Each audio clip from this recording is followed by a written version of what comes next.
Kiombekeria kia Amnesty International kenyara koba gegokora etaro yaye ime county ya Kisii eliyo kurigereria obokoreri awe chisemo cie serikali gati yabo abanyanyimbo nabo igo anene chisemo chiria chigende tokoba chikogayana ari agenderete imense ya Kenya nabo igo munyakerogo oyo bwe kiombekyo irungu hoton niganyare koba gakoerera anene ngetaro yaye nigo yarengete gocha kurigereria okorobekana okukonyara koba okorekana bwango iga ime county ya Kisii nabo igo ekina keria kia murengete omwana baby sagini ase kianyara koba bono gekona chua ase omokobyo yo ase biganyare koba goteba nigo anyare koba gakogokera obokoreri bweke gambero gia omochi obosongo aso kobwati kinekyo na kwenekya buna obwene bwanyare koba bokorrekana ase ekinekyo kianyara koba gekona chua ase omokobyo yo.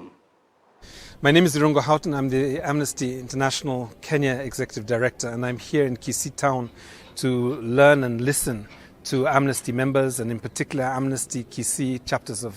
Circles of Conscience. We have been very concerned by the recent protests and the violence that we have seen from the police service in terms of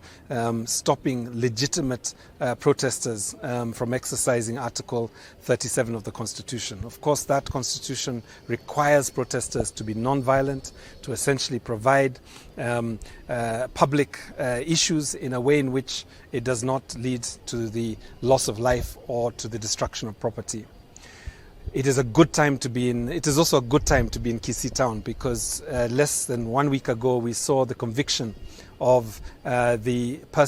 family members of baby Brighton Sagini, who have been convicted for 40 years, 10 years and 5 years respectively. And we hope that this is a deterrent, a way of stopping